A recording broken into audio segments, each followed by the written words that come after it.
Welcome back, Fate of the Game viewers, to another edition of Vocal Co-op with your hosts Dalton Miller and Jed Pressgrove. How's it going, guys?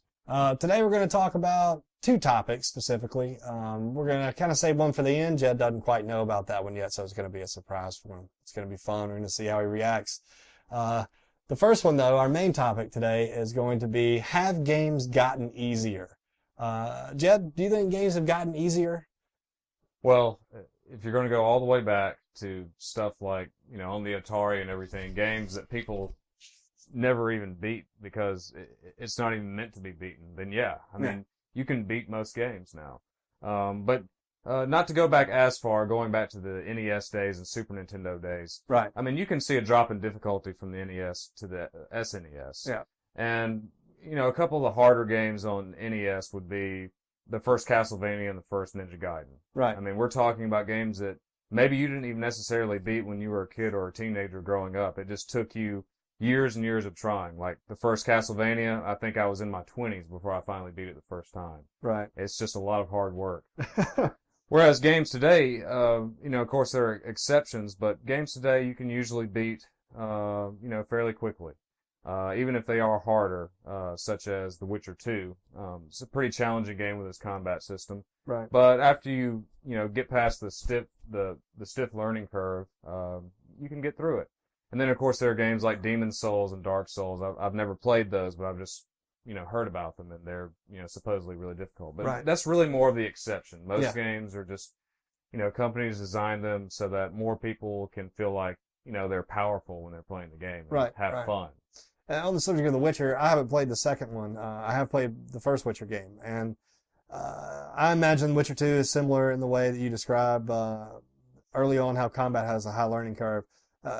You have to prep before each battle. You have to use oils on your blades. You have to use as many charms and whatever you can get as far as spells to kind of even the odds, because you're usually always outnumbered, right? Yeah. That's the way it for is the in most part. first one, Or if you are fighting something, it's one thing a lot of times will be very powerful. Right. In a one-on-one scenario. And then also you have to kind of balance all these elements. Not only are you doing melee attacks, but you also have to master the magic system. And all the different spells have their own effects, and you have to integrate these techniques. And you also have alchemy and all that. So it's just a lot of things to remember, first of all. Right. That's the main thing. For me, this brings to light my experience with The Elder Scrolls V Skyrim. Which is a great game. I don't want to take anything away from that. But the game itself, the first, let's say, 20 hours you're playing it are great. Your combat's challenging. You never feel like you're always going to win. Like, there's always that in the back of your mind, like, okay, I can handle these three guys that I'm fighting right now, but if something else comes out or runs up in this fight, which happens often, I'm screwed. But, as the game progresses and you become more and more powerful, you unlock more and more perks, which Bethesda are fans of, as far as you level up and you can pick a certain aspect to boost within that certain skill set. Call of Duty fans are not strange to this either. But eventually it gets to the point where it becomes that, I guess it's a God syndrome, or that, you want to make players feel like they're unstoppable, like they're this great Superman type, being where nothing can stop you. But to me, that kind of is a downside, and I found myself turning up the difficulty in Skyrim once I got to that point in the game. Just because I enjoy that more strategic, more challenging take on combat, where I want it to be as level of a playing ground as you can have with a being who can shout somebody off of a mountaintop or electrocute them with their hands, in addition to swinging a massive sword around. But that brings us into the point of the perk system that we've seen so much in games nowadays, as far as Call of Duty, as far as Skyrim, even Battlefield, I believe now, last Battlefield 3 especially, had the perk system. You could get boosts in certain areas, whether it's extra ammo count, or, some games like in Gears of War, they have the active reload system, which is kind of a perk, I guess. Yeah. It makes like your next clip of ammo, twice as powerful. What do you think about the perk system in general? Do you think it's kind of a hamstringing of a game as far as its difficulty curve? Well, I think in a lot of cases, it just gives people this incentive to continue playing. You know, maybe they've struggled a little bit at first, but then once you get these perks, the right perks, then it'll make the experience a lot more pleasurable. And when you're talking about perks and these sorts of things, we're really talking about the influence of role-playing games on just about any genre you can think of. That's true. It started with, it started with a lot of games, but I think one of the best examples would be Castlevania Symphony of the Night. Yeah. It's still a challenging game, just like the older ones, but as opposed to Castlevania, Castlevania 2, and Castlevania 3, you know, you can't just grind in those games and get super powerful like you can in Castlevania Symphony of the Night. I mean, if you really want to, you could just keep fighting the same enemies over and over and over again, get to a ridiculously high level, and then just take everything else down, you know, with not much of a problem. Or it'll be just easier. Right. So I feel like with these kinds of systems, it's almost like the game is rewarding you for sticking with it. Whereas with games like Contra, it doesn't care whether you stick with it. Yeah.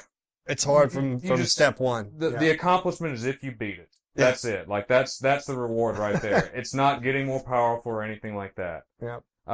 So, and then of course, you know, talking about shooters, it's very interesting when you look at the most popular first-person shooter of its time, Doom, and how unexpected and crazy that game could be. And, you know, it did not care about realism whatsoever. I love some Doom. You couldn't just aim your gun anywhere. It's just like, okay, straightforward, I'm going to shoot this guy, and that's it. Well, demon. Yeah. I don't want to just call a demon a guy. You know, I don't want to give them that much. Creature, you know? zombie, whatever. Yeah, demon bastards, okay? And, you know, you'll just be standing in a room, and you think you got these guys, you know, you think you got them down, and then the entire wall falls down, and then there are more enemies coming at you. Yeah. See, you're not going to really find that in a lot of games now. Yeah, you know, you don't see that. I mean, there's always certain points in games where you get to that point where you're like, okay, this is the point where they're going to throw some challenge at me, right? You know, I've been fighting like little squads here and there, and then they're going to throw you in that big proverbial wall falling down moment. But it's never quite the same as it once was in Doom and games of that time period. And I think a big attributing factor to that is refillable or regenerating health. Oh yeah, absolutely. In Doom, you had 100 health, and you could find body armor, which would give you 200. But once that meter went down, if you had hits enough and that meter went down, there was no health around. And let's say you hadn't saved in a while, it's time to get creative. Food bar. Yeah, because either you're going to go back to the last time you saved the game, or you're going to figure out a way to pick them off one at a time. And not that there aren't certain games like that now. Like I want to bring to mind immediately Deus Ex Human Revolution, especially in the beginning of that game. And that is a stealth game, so it's a different kind of animal anyway. It's not just a straight out shooter. And there is recovering health somewhat. It's the bar system, basically like you have multiple little sections of health. And if one of those gets taken all the way out, then it's gone. Then you have to heal up after the fact. But it does recover somewhat, but still, once you take enough damage, it does not. But that game, specifically for me, I really enjoyed it because it kind of was a throwback to those first-person shooters of that era, where if you got in a bad situation where you didn't have any health packs and you were being hunted by enemies, it all came down to the point where, all right, I've got to make myself scarce, and I have to really think about this. Who's the biggest threat? How do I get to them first? And take these guys out one at a time, and even the playing field with the player. And that's something that I found really enjoyable about that game. What's an experience in a modern game that kind of harkens you back to those times? Well, as far as shooters are concerned, it's kind of hard for me to think of a lot of examples. Oh, it doesn't have to be a shooter. It could be anything. Well, but I kind of want to stick with this though, maybe, because I think one just kind of popped to mind. I think Metroid Prime is a good example of a pretty tough as nails first-person shooter. Right. Of course, it has a lot of adventure elements because it is a Metroid Prime, Metroid game after all. Right. Exploration and yeah. But the boss battles in that game are pretty intense. That's one thing. The exploration, that adds another layer of difficulty. Because you see a lot of first-person shooters, it's so linear that it doesn't really require you to explore a lot and backtrack a lot. But playing Metroid Prime, I mean, you can really get lost in that game. Right. And it can even be frustrating for some people. Yeah, well, I mean, there are other examples. These are just our two. I could think right off the top of my head is Tom Clancy games. They have maintained a very more of a simulation type feel than an arcade shooter type feel. Counter-Strike is another example that pops into my mind immediately. But, you know, as we go forward, do you think game developers and publishers are more likely to continue to make games easier? Do you think they found a happy medium? Or do you think they'll constantly reach out to try to grab more and more people, casual gamers, parents, whatever, people that may not have the experience that you and I have growing up with that Nintendo to SNES, to Genesis, to the natural progression that you and I have experienced? What do you think about that? I think for the most part, a lot of them are just going to try to go for as many people as they can. And the reason why is because it's all about money now, to a large extent. Now, of course, you have some of the indie developers, and they don't care so much about that. They just want their vision to be, in the game. And so they're, like the Super Meat Boy, for example. Mm-hmm. It's all about the creator's vision there. And it also harkens back to those old school games that, man, like, shit, man, I just keep dying, but you want to keep going because you want to see the end, you want to finally beat it. It's that challenge that, the man versus machine. That's what it's always been to me, as a kid growing up, especially playing fighting games against the computer. Yeah.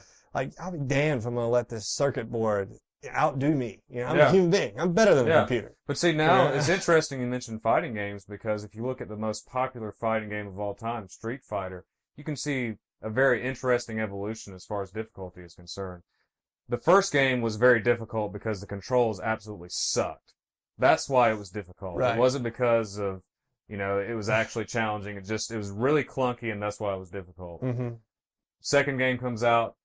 It can be difficult, but you always feel like you're in control of your character. Especially if you concentrated on a certain character. Yeah, so it's all skill-based at that point. It can be very hard, but you don't feel like you're getting cheated. Okay? Right.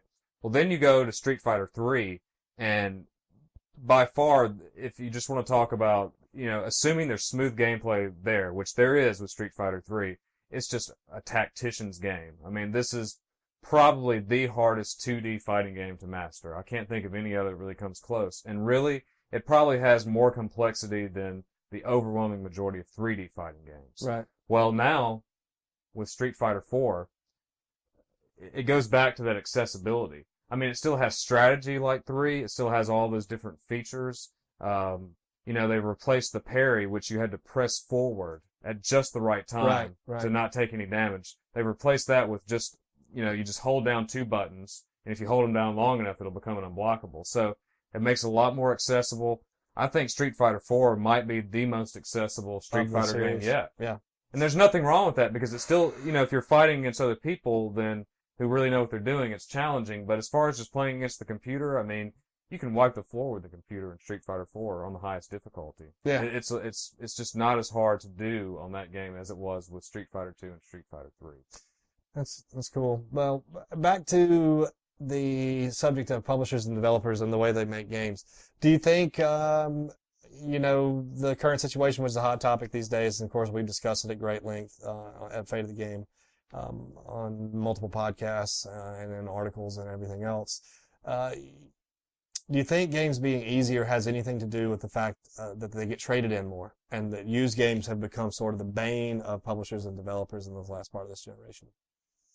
Okay, so what is your question now? Do you think that difficulty being so much more accessible has led to people finishing games much more quickly? Oh yeah, absolutely. Yeah, I think there is something there, because like I said, I mean, with some of these old games, I'm sure I'm not the only person who took years and years to beat some of these games. Mm-hmm. And you don't want to give that away. Right. I mean, unless you get so pissed off that you don't even want to see it again. That's different.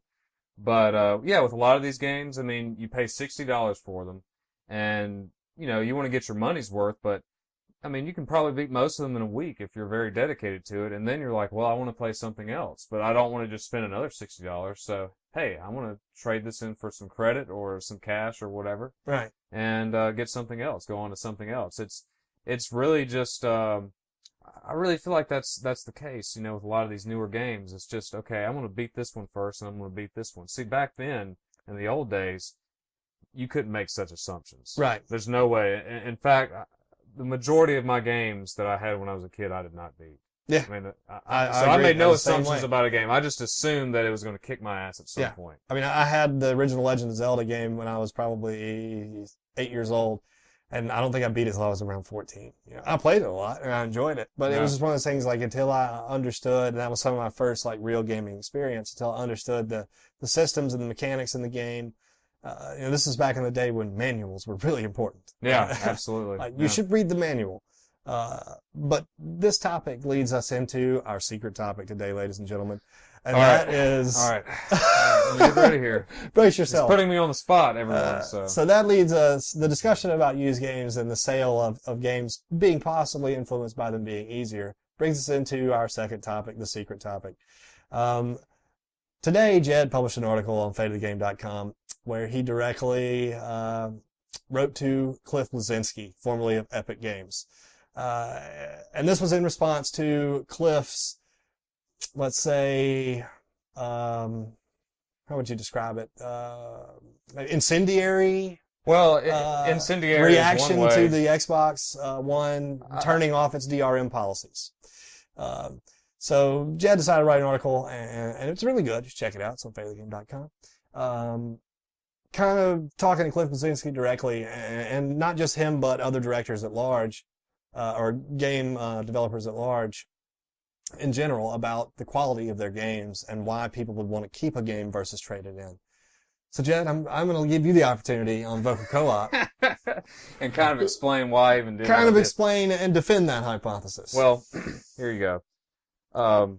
You can see all of his tweets, you know, of course, on his Twitter account. And of course, if you read my article, then, you know, you get the link there and everything like that. I even have a direct quote of what I thought was probably the most condescending quote, where he basically, it sounds like not only is he complaining about GameStop, but he's kind of talking down to gamers, like, don't you know this happens? You know, you're dumb for not knowing this happens. You know, you're the do you realize conversation? Yeah, you're screwing over developers. You know, we'd like to get paid for every game that's bought, and, you know, not GameStop. They don't deserve it.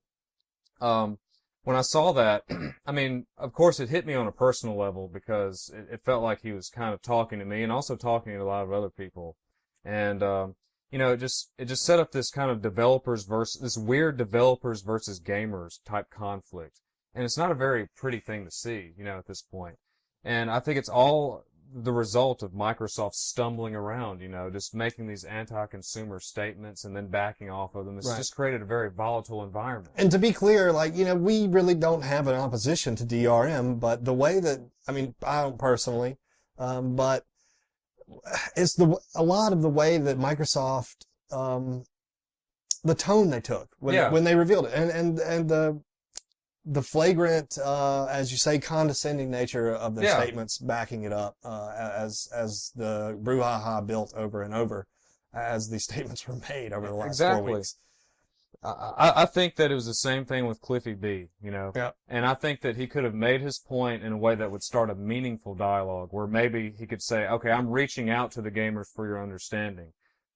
So yeah, on a certain level, the reason why I wrote the article is because I just didn't appreciate the way that he was talking to me and other gamers. Of course, another reason is that I saw that it was a really hot topic, and I wanted to write something that maybe a lot of people would read. You know, I got to think about it from that kind of perspective as well. Right. We do want you to come to our site. Exactly. So we want to put stuff out there that you're interested in. So if we have an insight into that, yeah, you know, I mean, you might as well be provocative, you know, while you're trying to build yourself up, you know, but nobody anyway, wants to read anything nobody cares about. Yeah, I mean, yeah, exactly. So, but anyway, I quote Nintendo's global president Iwata in the article, and basically Nintendo, they don't care about used games, and basically Iwata, he just said that we're not worried about it because we believe that if you make a good enough game that people want to keep, they're not going to want to sell it. Right. And you know what? Going through GameStop for the last few years, I noticed something. A lot of the 360 games and PlayStation games are just, they get cheap really fast. But then you go to some of these Nintendo games, like the Mario Parties, for example. I mean, Mario Party 9 has been out for a year. Actually, more than a year. And its original price is $50. Well, used right now, I saw it online. It was $45. Yeah.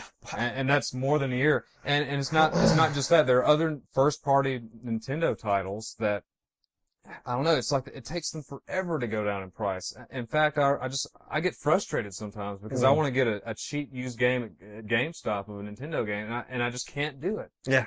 And now it's not the case for all of them, but Nintendo really does believe in that, just making a game that people will become attached to and they'll always want to keep. Right. And so if you look at like Cliffy B's stuff, which, the name of the article was Gears of Snore. There you go. The provoking people, trying to get them to read it, but that's what he's mainly known for now, even though he's gotten away from Epic Games, and I don't think that he had much to do with the last one, but still that's, part of his legacy. Right. And, when you think about Gears of War, I'll tell you what I think of immediately is that, okay, this game is highly influenced by Resident Evil 4. Yeah. And it's really not as good. I mean, that's what I think. I'm not saying it can't be fun, but you really don't get this. I mean, unless you're just really into that multiplayer online stuff. Yeah. And there are games that have a lot better systems in that regard than Gears of War.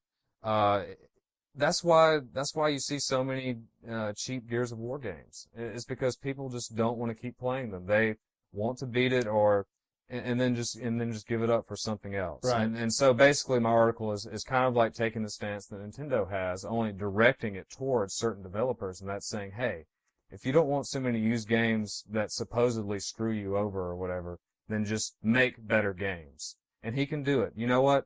I'll go as far back to Unreal. I don't know much about the stuff they did before that, but Unreal, I mean, come on. It has this engine. They were fun shooters, the multiplayer on PC. I mean, they were good. It has this engine though, and it's been replicated a lot. And see, that's another thing. Like a lot of games now, they're just about the engine. If you're familiar with the engine, then you can kick the game's ass. Right. Physics and the way the mechanics play. But see, when you go back to the older games, I mean, it was every other game. Every game basically had its own kind of difficulty that you had to worry about. And so that's the thing. But Unreal, I mean, I don't even know anyone who talks about it anymore. I mean, it's part of a legacy and it was a big engine, but it's an engine though. Like nowadays, no one goes back and says, man, Unreal just really, I just don't hear anyone saying, man, that game just blew me away. And I don't hear anyone saying, man, it was such a struggle playing that game. I mean, when you hear people talk about Contra, when you're a guy who has played Contra and has beaten Contra, then you talk to another guy who's done the same thing, it's like you've been in a war zone, just in different countries, or something like that. But you've both been through this, you've been to a similar experience. And it's like you can really it's like you feel closer to this person. I mean, I might be going a little off base here. I'm just kind of exaggerating, but you get what I'm saying. Right, though. I get it. But there's not that same kind of feel with a game like Unreal or Gears of War, unless it's just something that you played the hell out of online. That's basically it. I mean, so that, and you know what? I think Cliffy B has some talent, and I think that he's capable of making better games that won't get sold back after someone just plays them for 2 months. Right. And in Cliff Bleszinski's defense, Gears 1 is a really good game, and I will attest to that. It was one of those games that was really defined what the Xbox 360 was going to be, when you look back at it. And, as far as multiplayer, as far as the fidelity of the graphics. At the time, they were amazing. I mean, they really are. They impressed me. In hindsight, they look a little gray now, but when we talk about the filtered. But when you first saw them though, they were impressive. I mean, just seeing the big boots, running and everything, that was pretty cool. Very much. When it first came out. And they're very much a product of that time period, ladies and gentlemen, with the heavy set, big armor, Space Marines, whatever, the bro shooter. That's one of those games that helped coin that term that so many have come to hate.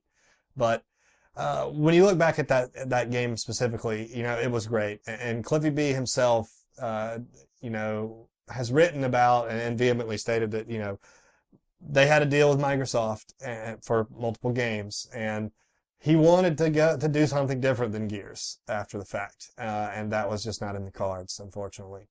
And that may or may not be the truth, but when you start going into number 3, number 4, number 5, I mean, every series suffers that goes that far down the line. Call of Duty, Mega Man, even, and Mega Man definitely changed themselves from console to console as far as what it was, right?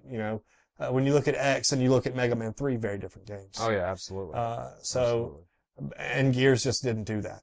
that didn't branch out enough. They just brought you more of the same stuff and tried to charge you $60 for it once again. And here, let me just make something clear for everyone who's watching. I'm definitely not saying anything against anyone who likes to play Unreal or Gears of War or any other kind of game that's easier than an older game. Whatever you enjoy playing, that's great. What I don't like is when a creator is condescending toward gamers. Right. And if they're going to do that, then guess what? I'm going to criticize the hell out of their games because they deserve it. They deserve that much criticism. They literally just criticize their consumer. And the thing is, if you're going to be that big of a dick, then you're going to have to, have some serious games on your resume. You're going to have The Legend of Zelda: A Link to the Past to personally insult me and get away with it. You got to be like the Miles Davis of game developers in order to talk as much shit as Cliffy B. But since all you have is Gears of War and Unreal, no, you don't get to do that. Right. And I'm going to poke holes into your catalog. So. Well, ladies and gentlemen, we're going to go ahead and wrap it up there. And I appreciate Jed being a good sport and sticking it out through me putting him on the fence about his recent article. It was real, too. I didn't expect that at all. So yeah, that was totally not staged. I told him when he got here today, I was like, yeah, we're going to do a little something special in Vocal Co-op, man. I'm not going to tell you what it is, so just be ready. But that's just an example of what we're here to give you at fateofthegame.com. That's honest opinions. And, other websites, I'm not going to name any names, but a lot of times they won't give you something that raw. And we don't like to attack individuals in general. But if there is an individual that comes out and attacks us as consumers or you as consumers and gamers in general, we're there and better believe that you're going to hear our opinion on it. So I hate to get real heavy here at the end of Vocal Co-op, but that's it. Stay tuned to fateofthegame.com. I'm at Tales of Dalton Miller. And this is Jed Pressgrove, who recently, shocking to the world, I know, I created, has joined Twitter. I created a Twitter account, and at first I was going to say that I can't even remember what it is, but I can remember it though. It's JEDPRESSFATE, Jed Press Fate. I haven't posted anything. My profile has no work on it. I haven't followed anyone. So I still have a long way to go, but there you go. It's there now. He does exist. Whatever. If you want to find him out, you want to tell him something, you want to tell him what you think about his recent article or whatever in general. Just comment on the article, Yeah, if you think I'm an asshole, then just tell me. But, put some logic behind it and I'm all ears, basically. Yeah. So there you go. So we're definitely here to listen to you as well, because that's what interests us. We want to know what the gaming population thinks about these things. So stay tuned to Fate of the Game, and check out the next episode of Vocal Co-op coming in another 2 weeks. And keep it real, people. Peace.